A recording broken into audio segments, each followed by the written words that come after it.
Boa noite. Boa noite. Governo de São Paulo decide multar quem aumentar o consumo de água. Família é feita refém durante assalto numa casa da periferia da capital. Cercados pela polícia, os criminosos se entregaram e uma das vítimas tentou atirar neles. IBGE mostra que mais de 7 milhões de pessoas passaram fome no Brasil no ano passado. Criação de empregos formais registra o pior resultado para o mês desde 2008. Por falta de pagamento, empresa que presta serviço para a Santa Casa demite mais de 1.000 funcionários. Aplicativos de celular que ajudam a pegar ônibus e evitar fila em restaurantes entram na rotina dos paulistanos.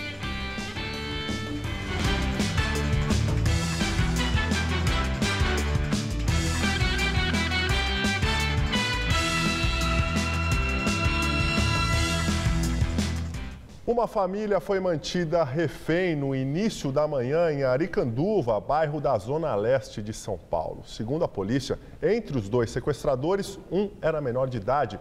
Após a rendição dos dois, uma das vítimas tentou atirar na dupla, mas foi impedida pela polícia. O sequestro começou por volta das 6h30 da manhã, quando um idoso com mais de 70 anos que estava saindo para trabalhar foi abordado no portão de casa. 2 jovens armados renderam um homem, a esposa e uma filha do casal.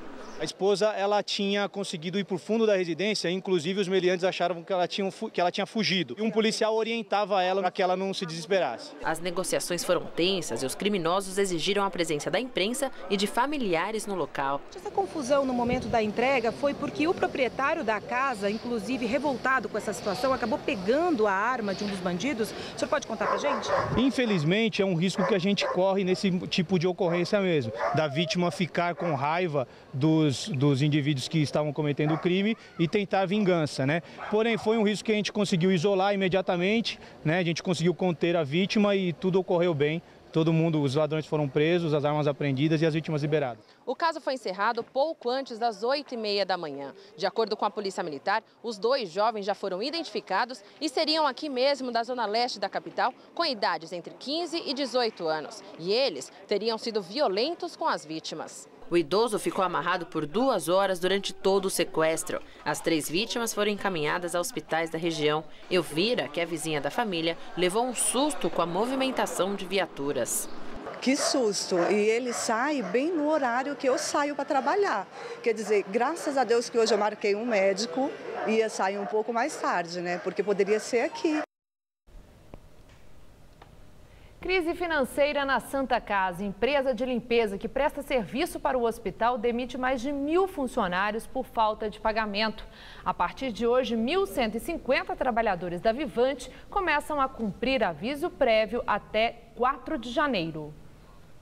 A empresa diz que a Santa Casa deve 22 milhões de reais e, por isso, não pode pagar os funcionários. Ontem, o Sindicato dos Médicos de São Paulo se reuniu com a Superintendência da Santa Casa para uma nova tentativa de negociação do pagamento dos salários atrasados e do 13º, que deveria ter sido efetuado nesta quarta.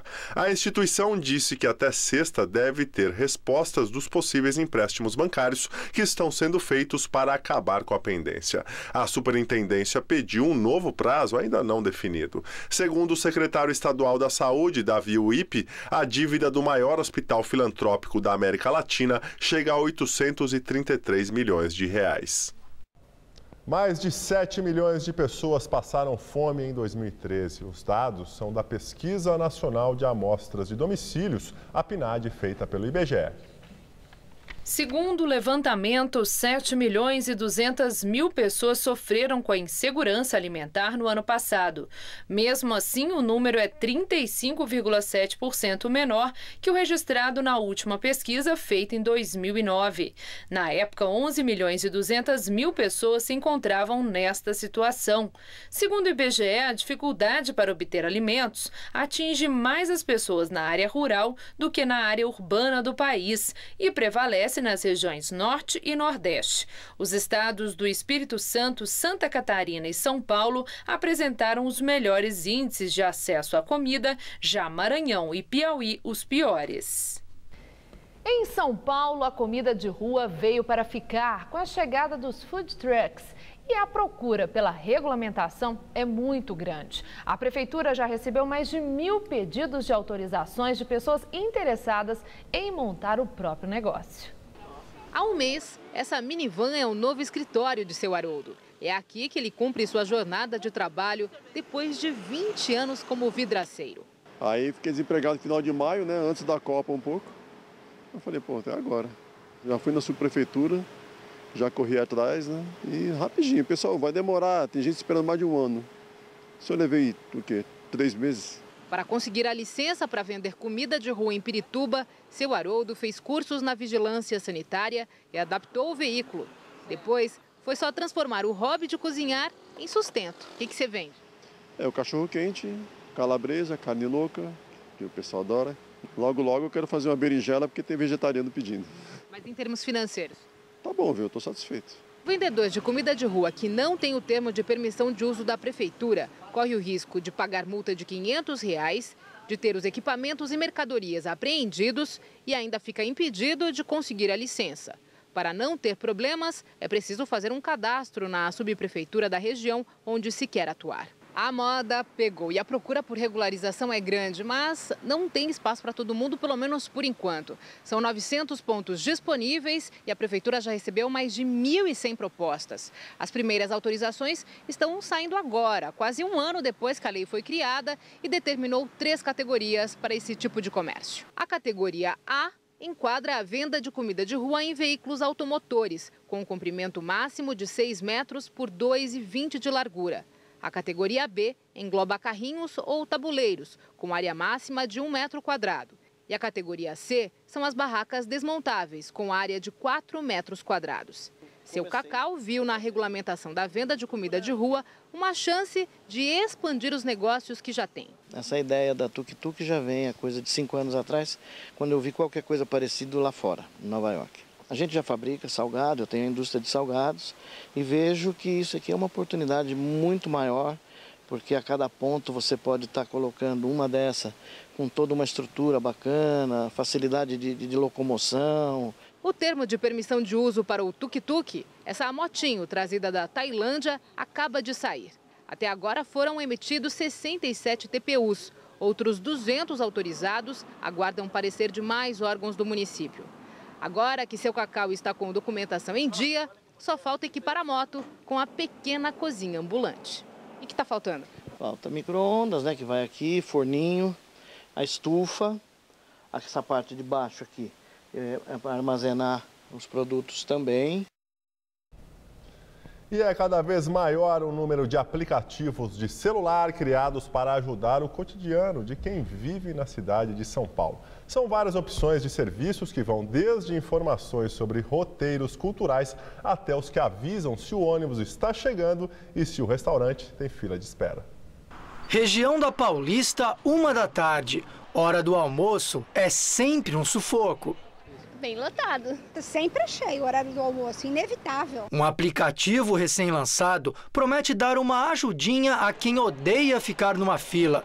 Funciona assim: os clientes publicam o tempo que demoraram para ser atendidos e o serviço calcula o tempo médio de espera naquele estabelecimento. Nós conduzimos algumas pesquisas com os donos de restaurantes, principalmente, para entender como é que eles encaravam a fila e como é que a gente poderia ajudar as pessoas e os estabelecimentos nessa gestão de fila. E a gente descobriu que eles não têm o menor interesse, na verdade. Eles gostam que as pessoas fiquem na fila esperando e para eles fila na porta é sinônimo de qualidade. Aí a gente entendeu que seria a gente teria que começar da outra ponta, né? Pegar a causa pelo lado do consumidor mesmo, para que a gente pudesse unir todo mundo contra os estabelecimentos que têm práticas abusivas de descaso mesmo com o consumidor. Rafael sempre usa o aplicativo para fugir das filas dos restaurantes da região da Avenida Paulista, onde trabalha. Tira até aquela noção do achômetro, né? Fiquei 10 minutos. E assim fica bem próximo mesmo, o usuário consegue colocar o tempo de fila bem próximo mesmo da realidade. Este outro aplicativo é focado na cena cultural da cidade. O usuário pode saber horários de exposições, museus e espetáculos. Neste daqui, o interessado encontra dicas de passeios nos locais indicados por outros usuários e as impressões pessoais de cada um. Já esta plataforma tem outra proposta: alertar sobre problemas de mobilidade, como calçadas irregulares e bloqueios na via. Outro aplicativo que tem facilitado a vida de muita gente é o que avisa se o ônibus está chegando. Ele mostra a posição geográfica do veículo e traz o itinerário e horários de partida. Funciona a partir do banco de dados da própria SP Trans, com dados no GPS do ônibus. Segundo os criadores, já foi baixado por 450 mil usuários. A gente quer fazer com que elas consigam poupar o tempo que elas ficam esperando no ponto de ônibus.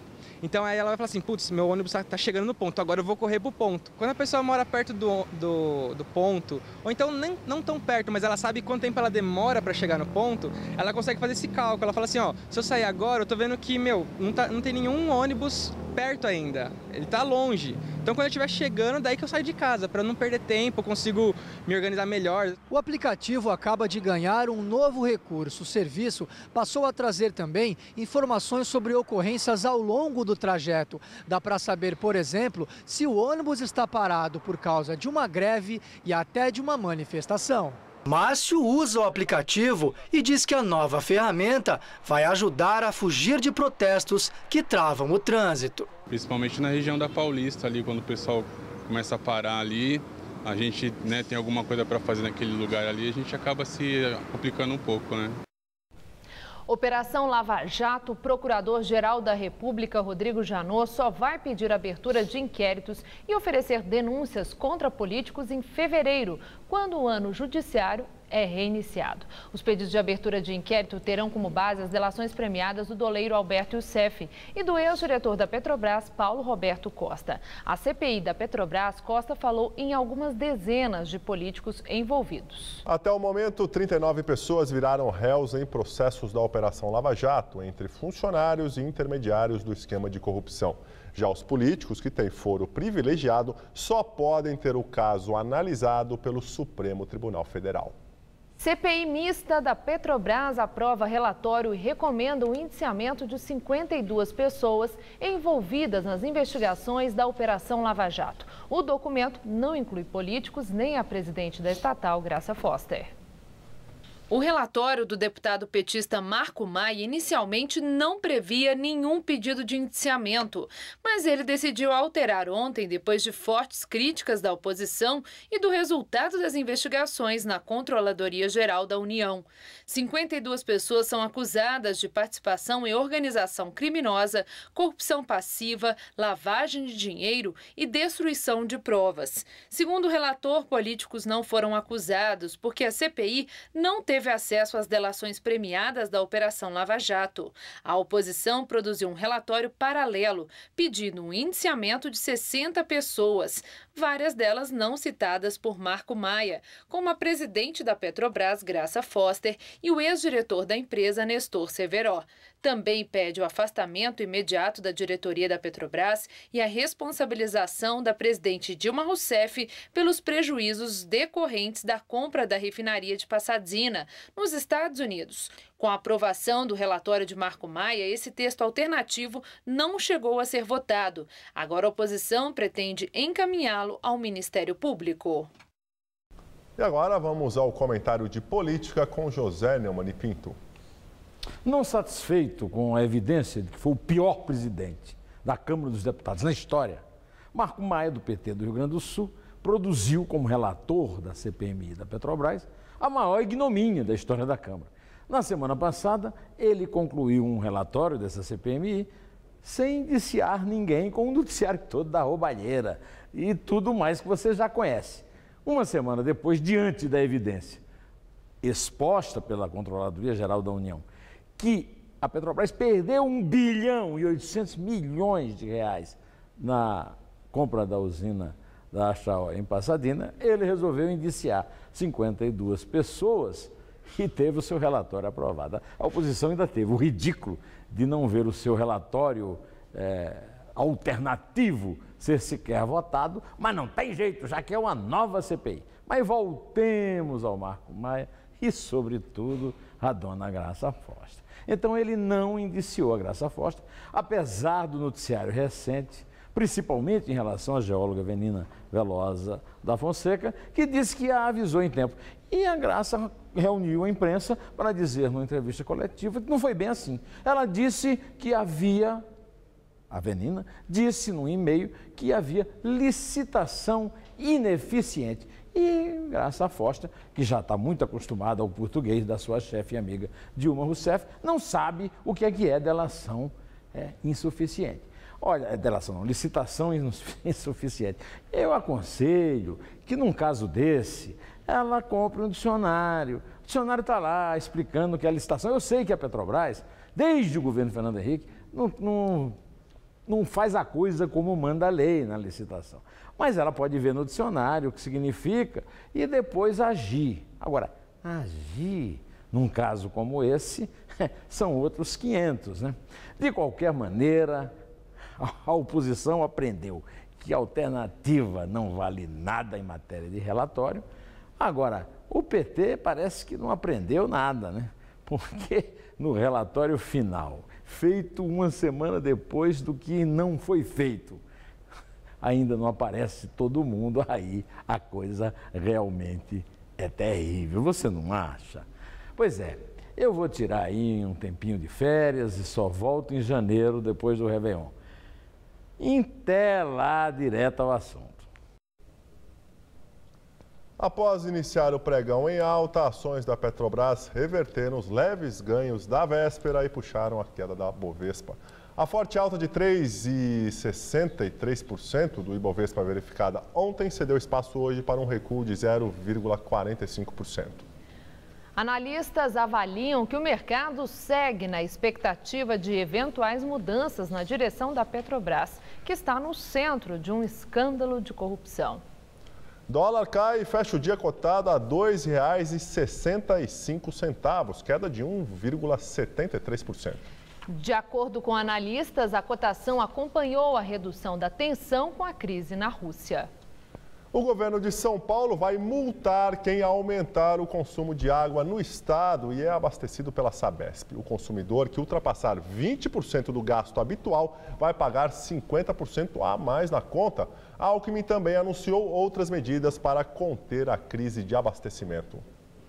As novas medidas anunciadas pelo governador valem a partir de 1º de janeiro. São 4 novidades. A prorrogação por 1 ano do bônus para quem economizar água, a distribuição na região metropolitana de kits com redutores do fluxo de água para torneiras.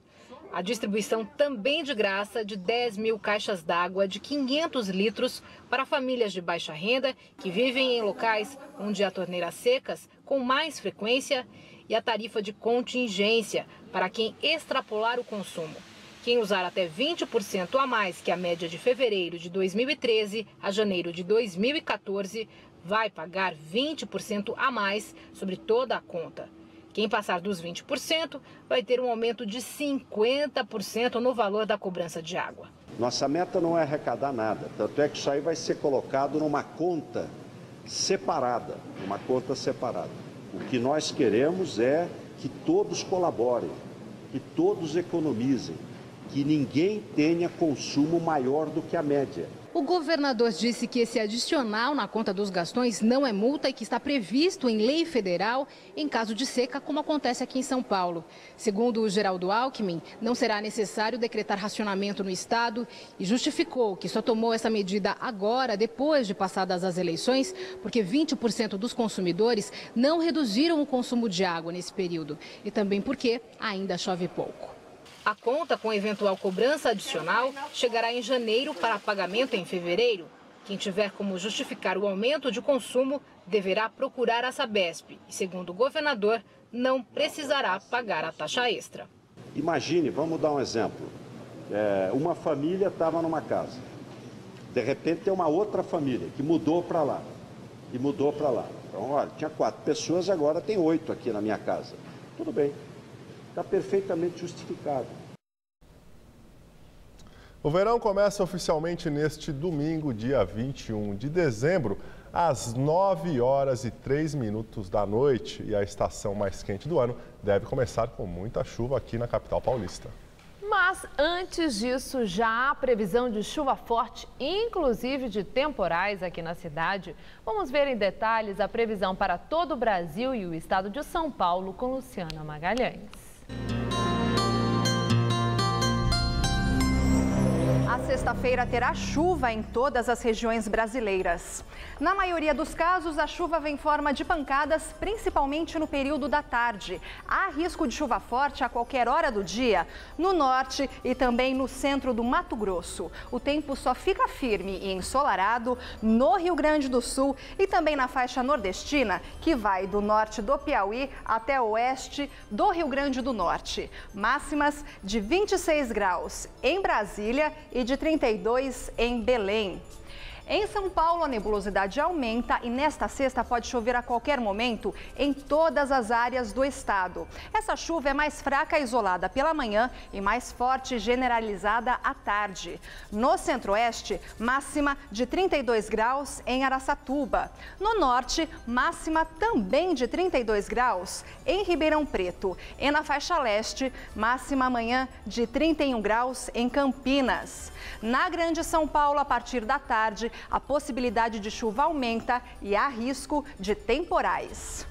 Aqui na capital, até domingo, o sol aparece entre muitas nuvens e o céu fica nublado com chuva a qualquer momento. Máximas de 30 graus amanhã e de 28 no sábado e também no domingo. Eu volto daqui a pouco no Jornal da Gazeta, edição das 10. Até lá! Com a chegada das férias de final de ano, é hora de arrumar as malas. Mas, além de pensar no que vai carregar, é importante escolher malas de qualidade para evitar problemas. Ana gosta de estar sempre assim, arrumando as malas. A jornalista morou nos Estados Unidos por 4 anos e está de volta ao Brasil há 2. Apaixonada por viagens, tem coleção de malas, mas a favorita já soma cerca de 20 viagens. E essa mala sempre cabe um pouquinho, se não estourar o peso. Eu tenho uma experiência que eu estava no aeroporto, eu sentei em cima dela no aeroporto e todo mundo me olhando assim. E como que eu queria? Quero os presentes para minha família, entendeu? Mas já sentei, já deixei cair e ela está aqui, firme e forte. Casada há 15 anos, ela prepara as roupas de inverno para um cruzeiro de lua de mel pela Europa, agora em janeiro. E para quem está planejando a próxima viagem, Ana recomenda fugir da estética. O que eu aprendi é, não vale você viajar com uma mala bonita, porque eles vão arrebentar mesmo, entendeu? Então a beleza eu não ligo mais, se não tiver rasgada para ninguém pegar nada dentro, ok. Assim como Ana, a identidade com as bagagens é comum entre quem costuma viajar. No aeroporto de Congonhas, na zona sul da capital, 48 mil pessoas transitam todos os dias. Entre os passageiros, as histórias com as malas são muitas. Tudo isso aqui é o quê? Para proteger a mala? Sim, para proteger a mala. Para não arranhar? Para não arranhar, para ninguém abrir. Já teve problema com a mala? Uma vez. O que aconteceu? Abriram a minha mala e tiraram algumas coisas. Então agora já veio prevenida. A família de Tita está levando presentes de Natal para os parentes que moram em Alagoas, no Nordeste. E para isso, as 3 malas estão abarrotadas. Vocês vão voltar, então, com esse mesmo número de malas ou não? Volta mais vazia? Não, volta vazia. Só se eu ganhar bastante presente, aí vai voltar igual. Entre 17 de dezembro e 5 de janeiro, mais de 1 milhão de pessoas devem embarcar aqui no aeroporto de Congonhas. Uma média de 55 mil pessoas a cada 24 horas. E pensando em uma bagagem por pessoa, são dezenas de milhares de malas circulando por aqui.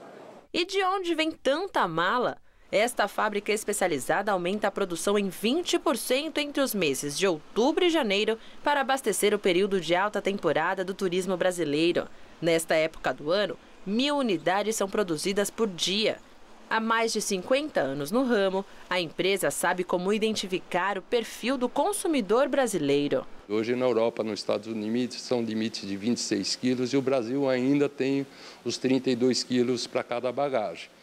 E isso leva a pessoa que leva mais coisas. Hoje, nas malas de poliéster que são desenvolvidas aqui, nós trabalhamos para o consumidor brasileiro, para que ele possa levar seus 32 quilos com segurança, sem que crie nenhuma coisa que dê surpresa na viagem dele. E em meio a tantas opções, há quem prefira a boa e velha mochila. É bom porque você não já vai direto, não passa lá, não deixa as bagagens. Chega e já embarca. Chega, já embarca e desembarca e vai embora. Prático, né? Criação de empregos formais tem o pior mês de novembro em 6 anos. Segundo dados do Ministério do Trabalho, no mês passado foram criadas 8.301 vagas com carteira assinada. O número representa queda de 82% na comparação com novembro do ano passado. José Sarney, que não tentou a reeleição, se despede do Senado e ocupa a tribuna pela última vez. Sarney, hoje no PMDB, encerra 60 anos de carreira política iniciada na antiga UDN. Foi deputado federal, governador do Maranhão, presidente da República e senador. Em seu discurso, disse se arrepender de ter voltado à vida pública depois de ocupar o Palácio do Planalto entre 85 e 90, por um acaso do destino. Era vice de Tancredo Neves, que, eleito, morreu antes de tomar posse.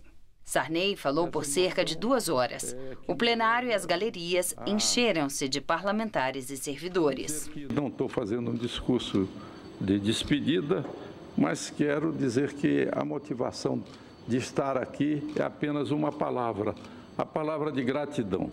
Eu quis fazer um discurso colocando algumas ideias rapidamente, dizendo algumas coisas, como quem diz, nem quem diz adeus, diz até logo.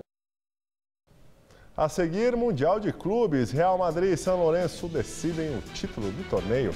E a ciclofaixa de lazer da Avenida Paulista estará aberta no próximo fim de semana para que as pessoas possam ver a decoração natalina.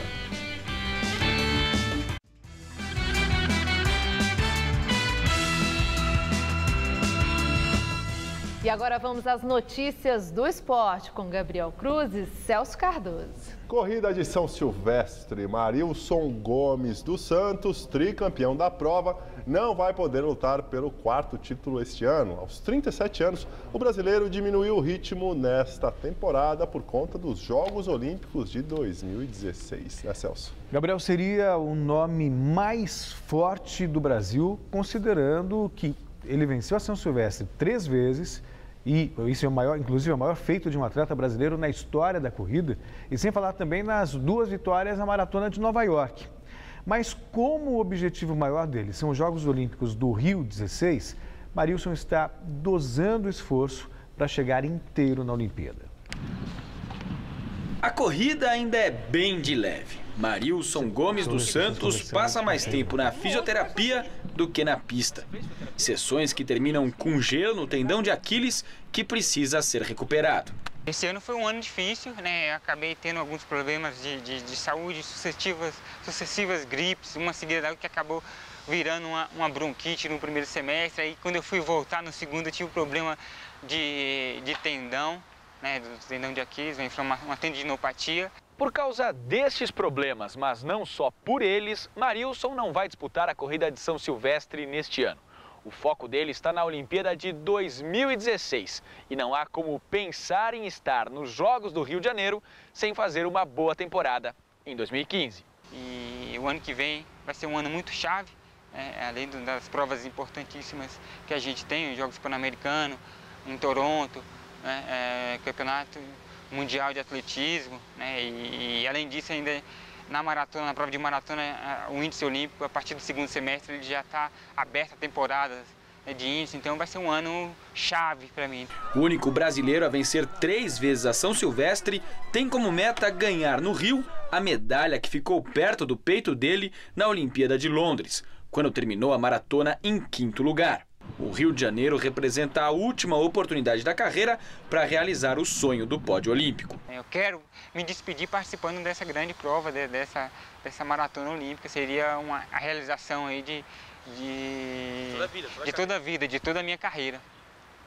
Agora o futebol, Mundial de Clubes da FIFA, Real Madrid e São Lourenço decidem o título do torneio que está sendo realizado no Marrocos. Gabriel, o time do Papa sofreu, mas venceu o Auckland da Nova Zelândia. O São Lourenço teve muitas dificuldades diante do time semiprofissional do Auckland City. Os argentinos conseguiram abrir o marcador apenas nos acréscimos da primeira etapa com Barrientos, que chutou no canto, sem chance para o goleiro. A equipe neozelandesa não se intimidou e chegou ao empate aos 21 minutos do segundo tempo, numa jogada iniciada pelo argentino Tadi, estudante de direito que está na Nova Zelândia aprendendo inglês. A bola passou por todo mundo e sobrou para Berlanga deixar tudo igual, 1-1. A vitória do time do Papa Francisco veio só na prorrogação. Aos 2 minutos do primeiro tempo, Matos aproveitou uma sobra de bola na área e mandou para o fundo do gol. São Lourenço classificado para a final 2, Auckland City 1, placar final. Bancada da bola tenta drible desconcertante na Câmara dos Deputados para amenizar dívidas dos clubes de futebol, Celso. Foi aprovada uma medida provisória que tratava da compra de aerogeradores. O detalhe é que, nessa medida provisória, o deputado Jovair Arantes, do PTB de Goiás, incluiu uma emenda que permitia o refinanciamento das dívidas dos clubes sem nenhuma contrapartida. A medida provisória ainda terá que ser aprovada pela presidente Dilma para aí sim ter validade. O grupo Bom Senso FC, que vem se reunindo com a presidente frequentemente, já pediu para que ela vete o projeto. O deputado Jovair Arantes é vice-presidente de um clube de futebol, o Atlético Goianiense. O Celso, bancada da bola sempre muito forte, usando aí medidas não muito justas, né? A velha malandragem. Você coloca a emenda num projeto que não tem nada a ver, muitos devem ter aprovado sem saber o que estavam aprovando. Aerogeradores. Pois é, quer dizer, não faz o menor sentido. E justamente no momento em que existe uma mobilização, né, de jogadores de futebol, de dirigentes, refletindo sobre o que aconteceu na Copa do Mundo, para mudar essa estrutura. E aí você vê gestões responsáveis querendo novamente facilidade do governo. Uma pena. Uma pena mesmo. Muito obrigado, Celso. Boa noite, até amanhã. Até amanhã. Tchau, tchau. Stella, é com você? No próximo fim de semana, mais uma vez, a ciclofaixa de lazer da Avenida Paulista irá funcionar durante a noite e a madrugada. O objetivo, segundo a CT, é permitir que as pessoas possam ver a decoração natalina sem enfrentar congestionamento. A abertura do passeio reuniu cerca de 10 mil ciclistas que fizeram um percurso de quase 28 quilômetros até o Parque do Ibirapuera. Nesta terceira edição do evento, a novidade ficou por conta da carruagem do Papai Noel, puxada por bicicletas. Figura linda, né? Do nosso Natal. Que emociona fazer um trabalho desse e todo mundo gosta demais. Muito bacana, gostei, ainda mais sabendo que é de bicicleta, Rena. Incentiva o pessoal a deixar um pouquinho o carro em casa, né, e vir começar a pegar a bicicleta, né? Já tinha visto o Papai Noel de bicicleta? Não. Acho que ele ficou mais magro até. O bacana incentivo pro pessoal pedalar, fazer esporte aí, é legal. É a conscientização de que a bike também é um veículo, né? Até o Papai Noel está com a gente aí. Eu acho que agora o Natal está combinando exatamente com São Paulo, que agora é só ciclovia, então tá perfeito.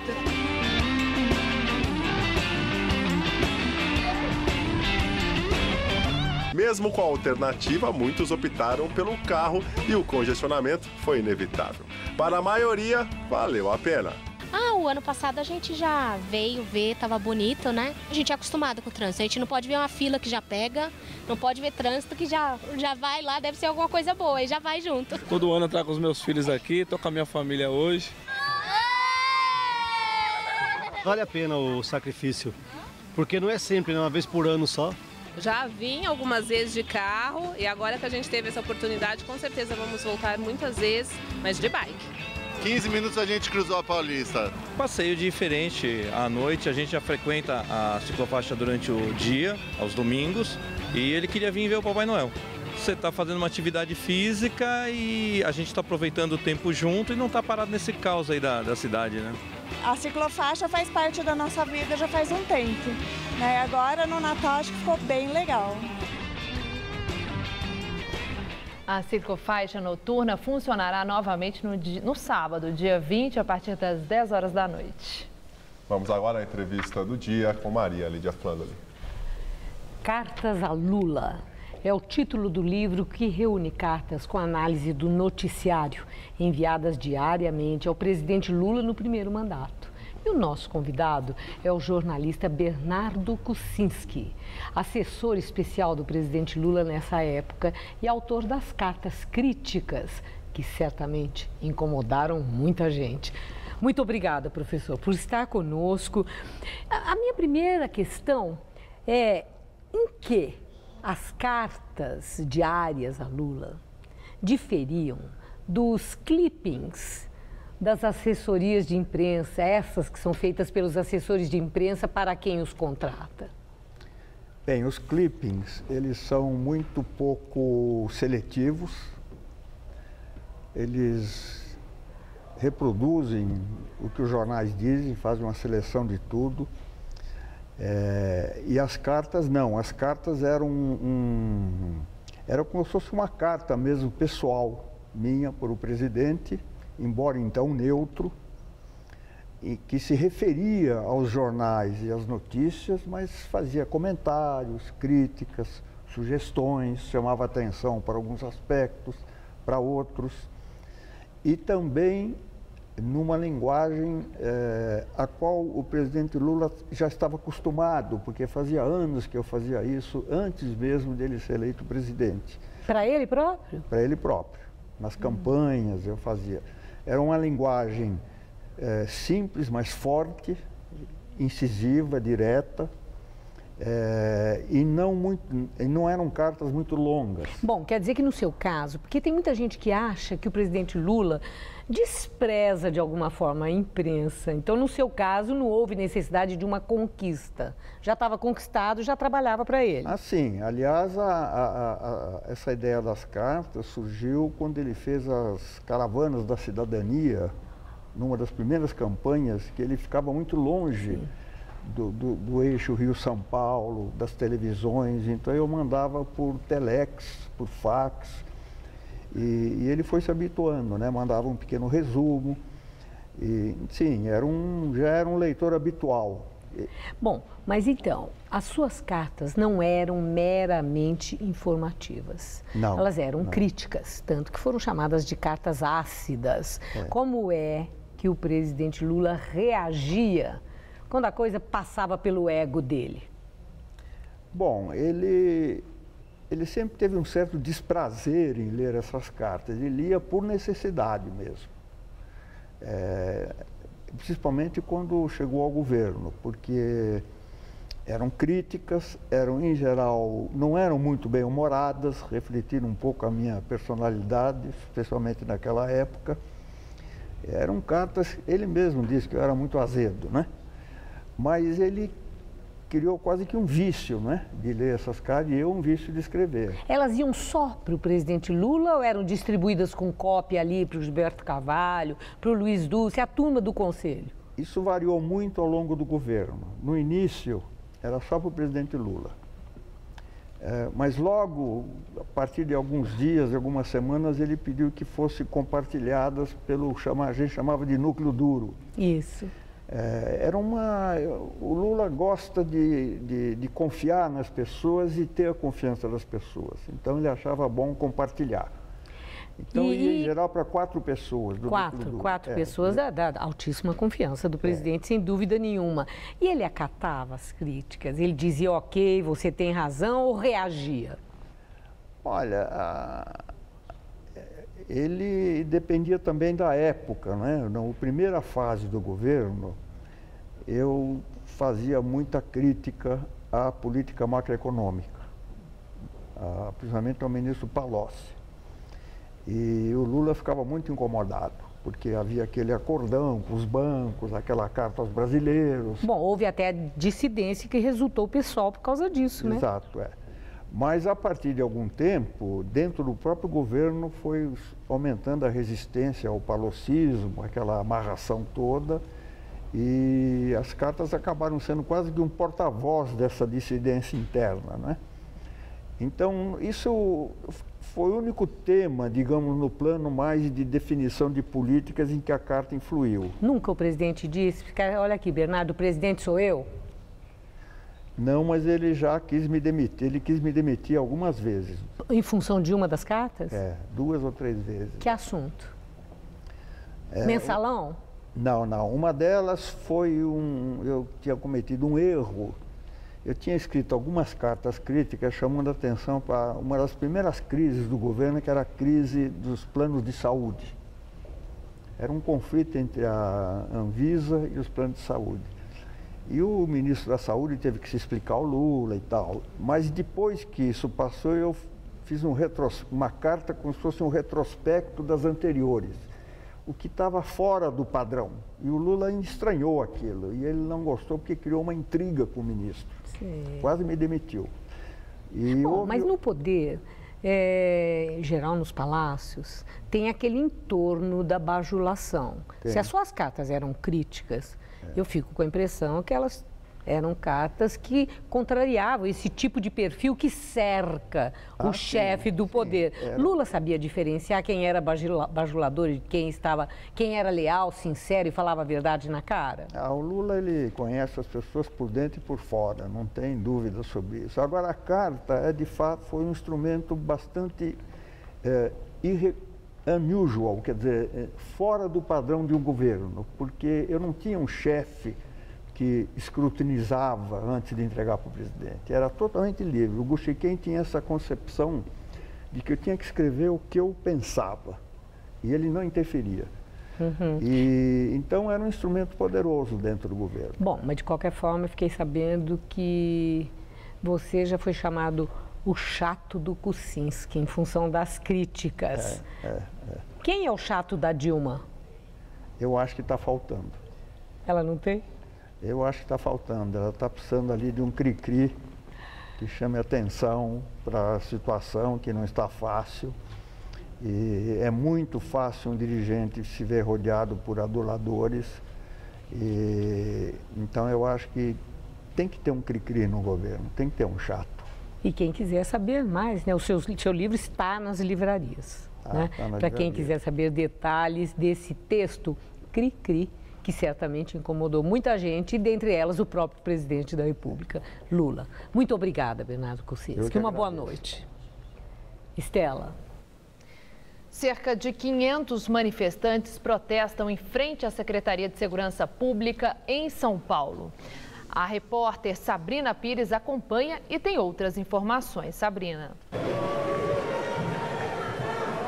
Estela, olha, a rua Líbero Badaró completamente bloqueada. Temos também muitas viaturas da Polícia Militar e até a presença da tropa de choque. Eles estão usando aquelas vestimentas que foi apelidada de Robocop na época da Copa. Eles estão aqui porque cerca de 500 manifestantes permanecem aqui em frente à Secretaria de Segurança Pública do Estado. São vários grupos, tem o Movimento dos Trabalhadores Sem Teto, que pedem moradia popular, mas também tem outros grupos. E a gente já percebeu a presença aqui de vários mascarados e por alguns momentos houve tensão com a polícia, houve alguma tentativa aí de aproximação desses manifestantes mascarados com a polícia e aí a coisa ficou mais tensa por aqui, mas pelo menos até agora tranquilo. E eles querem também, eles dizem que são contra a polícia militar, eles não querem mais polícia militar na rua e reclamam da violência em periferias, nas favelas.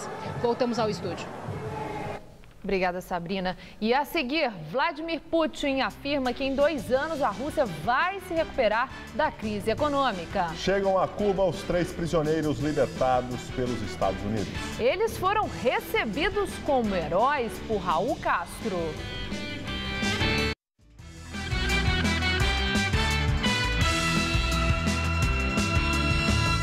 Neste momento, a presidente Dilma Rousseff e o vice-presidente Michel Temer estão sendo diplomados.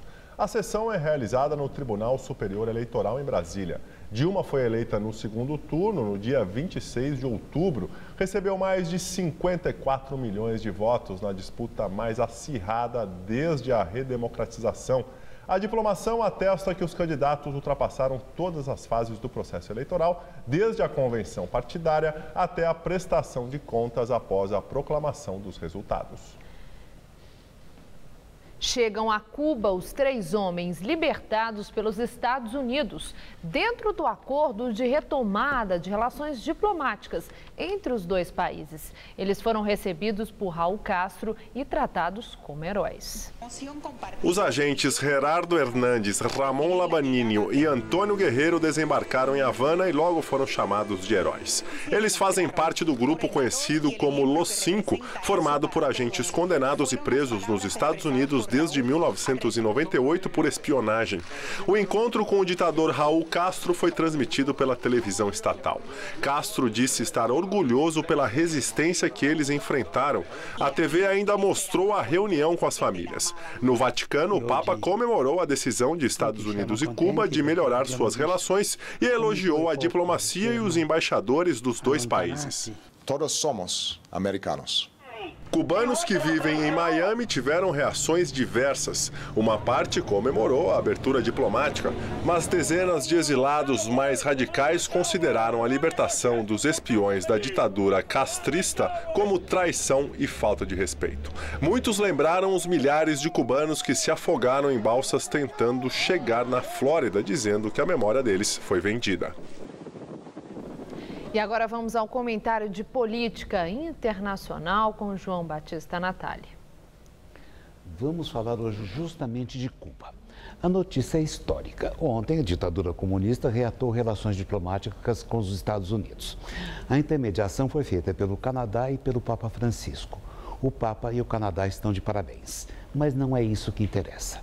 Abrindo-se para os Estados Unidos, Cuba poderá e deverá mudar. Ainda existe o embargo comercial que os americanos decretaram há mais de 50 anos. Obama é dono da diplomacia, mas quem manda no embargo é o Congresso americano. A direita republicana controla a Câmara e o Senado. Mesmo assim, para os americanos, as vantagens econômicas do fim do embargo são tão grandes que essa aberração tende a acabar.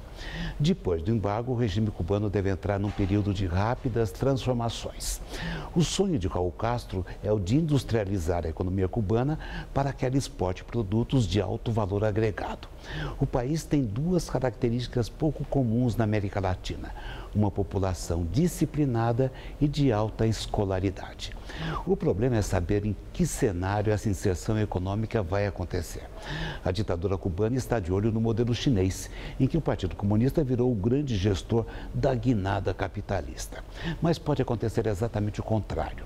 Os cubanos, de volta à economia de mercado, podem exigir liberdade de organização e de decisão política. Seria o fim do monopólio do Partido Comunista. E a ilha entraria com tudo no regime liberal. Eu acredito que essa última possibilidade é a mais provável. Ela ainda vai demorar, mas já está a caminho. Cuba não tem mais necessidade de demonstrar o que quer que seja para o mundo. A Revolução de 59 já é coisa do passado. A União Soviética sustentou a ditadura do Caribe como se ela fosse uma mulher da vida. Mas a União Soviética já se desintegrou há uns bons anos.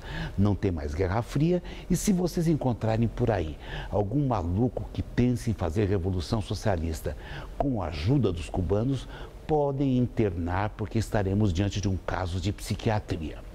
Os cubanos fracassaram no projeto de exportar a revolução e os Estados Unidos também fracassaram em outro projeto. O projeto de sufocar Cuba economicamente para que um levante interno acabasse com Fidel Castro e os parceiros dele. O cenário de confronto mudou. Vamos pensar em outras coisas. É assim que o mundo gira. Boa noite. Presidente russo Vladimir Putin diz que o país vai se recuperar da crise econômica dentro de 2 anos. Putin respondeu às questões dos jornalistas na tradicional entrevista coletiva anual. Putin garantiu que a Rússia vai se recuperar da forte queda do rublo de cerca de 45% em relação ao dólar neste ano, mas não apresentou nenhuma solução para a crise financeira, que, segundo ele, se deve a fatores externos como o preço do petróleo, principal produto de exportação da Rússia. Ele apenas reconheceu que seu governo precisa diversificar sua economia e adotar medidas adicionais para conter a crise. Com relação à Ucrânia, Putin afirmou que o governo de Kiev está estava errado em usar as Forças Armadas contra separatistas e defendeu que a situação deve ser resolvida por meio de uma solução política. Disse ainda que a crise foi causada pelo Ocidente, que ele acusou de se comportar como um império que trata as outras nações como vassalos. Em um momento mais descontraído, Putin contou que está apaixonado, mas não entrou em detalhes. Ele se divorciou da esposa Lyudmila em 2013, depois de 30 anos de casamento. A nova namorada seria a Alina Kabaeva, ex-campeã olímpica de ginástica rítmica. E o Jornal da Gazeta fica por aqui. A edição de hoje pode ser vista daqui a pouco no site tvgazeta.com.br/Jornal da Gazeta. Mais notícias no Jornal da Gazeta, edição das 10. Uma ótima noite para você. Nós voltaremos amanhã às 19 horas. Uma boa noite para você. Fique bem. Até lá.